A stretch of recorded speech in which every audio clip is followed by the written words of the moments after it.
dipersembahkan oleh Pemirsa, Anda masih menyaksikan Metro News Dialog bersama saya Rida Pulpi dan juga masih bersama kami ada Pak Budi Prasetyo, Ketua DPRD Kota Surakarta, dan Pak Ahmad Sapari, Wakil Ketua DPRD Kota Surakarta. Tadi sudah dijelaskan bahwa ada sejumlah anggaran di Kota Surakarta ini yang dipotong atau dikurangi. Apakah sudah ketok palu, Pak? Ya, jadi alhamdulillah di hari ini,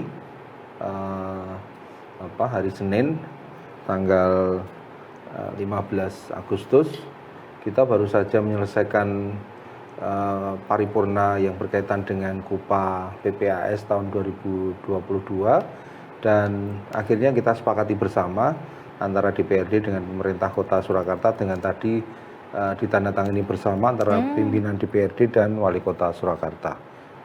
Bertambah berarti? Dari yang di awal disampaikan oleh pemerintah kota berkaitan dengan PAD yang dari rencana semula 736 sekian miliar, kemudian disampaikan turun sekitar 10 miliar, jadi menjadi 725 miliar. Akhirnya kita sepakati di akhir menjadi bertambah dari rencana awal 736 miliar menjadi 740 miliar. Begitu, Mbak. Lumayan, jadi memang miliar ya, Pak, ya? Lumayan peningkatannya. Kalau dari pengajuan awal yang 725 miliar, naiknya juga lebih lumayan karena jadi 740 miliar.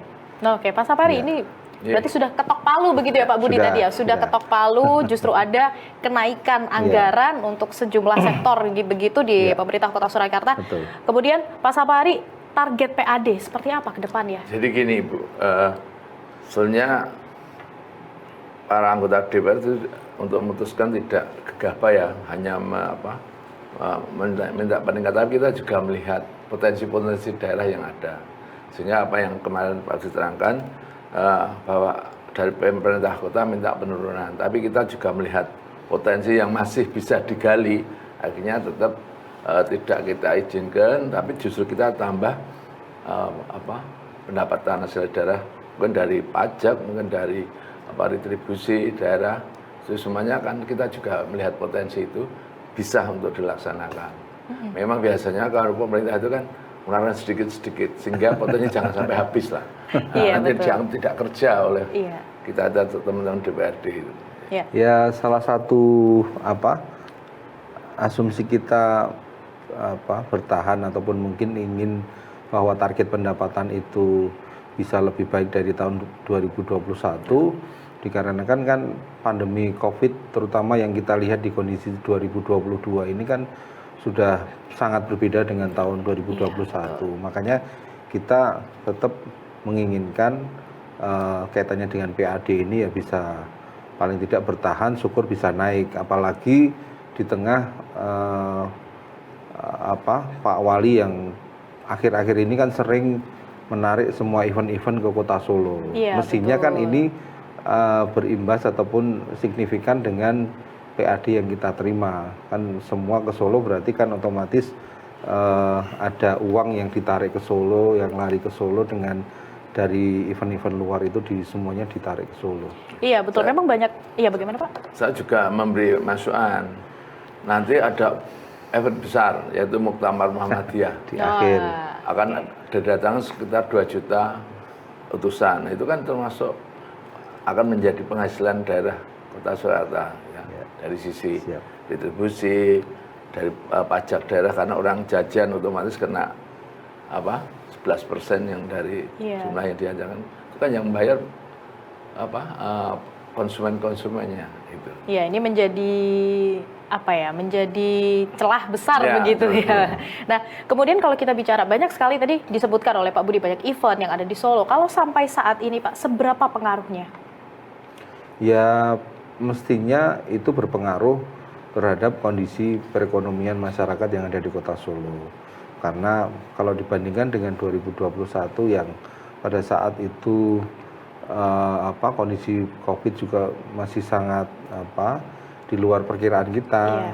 Kemudian juga masyarakat belum begitu bebas untuk mengais rezeki, tetapi di tahun 2022 ini dengan semua kesempatan terbuka, saya kira ya kita berharap apa yang dicanangkan oleh pemerintah bahwa percepatan pemulihan ekonomi ini bisa segera tercapai kan seperti itu. Juga kemarin waktu event besar ada Twitter pertujuan Pusik itu Iya. kita melototi teman-teman DPR nunggu itu pajak yang dipungut jangan sampai lolos gitu. Iya, Itu betul. salah satu tugas kita sebagai pengawasan. Ya, menjadi pendapatan daerah untuk Kota Surakarta yang cukup besar pasti ya Pak, saya yakin itu. Dan kemarin penuh Iya. penonton. Nah, Kota Surakarta kalau kita lihat ini sudah sangat bangkit begitu ya Pak, kalau kita bandingkan dengan tahun-tahun sebelumnya ketika pandemi, kemudian dengan rancangan yang sudah ketok palu, ternyata anggaran ini justru bertambah, tidak jadi dipangkas. Kemudian kalau Pak Sapari sendiri melihat masih ada celah atau mungkin kekurangan tidak Pak, yang mungkin menjadi PR besar bagi Dewan? Justru kita sebagai pengawasan, kita selalu mengajak teman-teman OPD untuk peningkatan pendapatan, yaitu celah-celah termasuk pedagang kaki lima. Walaupun kecil itu indah. Retribusi itu mungkin 3.000, 4.000. Tapi kan beribu-ribu pedagang yang setiap hari ada di pangkalan-pangkalan. Itu kan sebetulnya potensi untuk memungut kan. Nah, walaupun kecil kalau dikumpulkan sudah jadi besar itu. Termasuk pajak kecil itu sekarang sudah mulai ada melihat ya. Betul sudah itu kan juga potensi.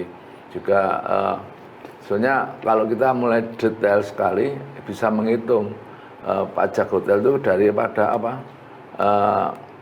orang yang renang di hotel itu termasuk kalau rame berarti kan penghuninya hotel banyak dan kalau kita renang di hotel salah satu kadang belum ini masih lepas dari pungutannya kita sekali masuk renang umum 150.000 kalau sudah kena pajak kan bisa 11% sama 21%.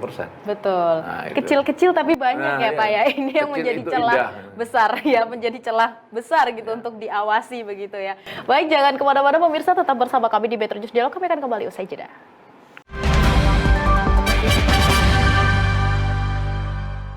Dipersembahkan oleh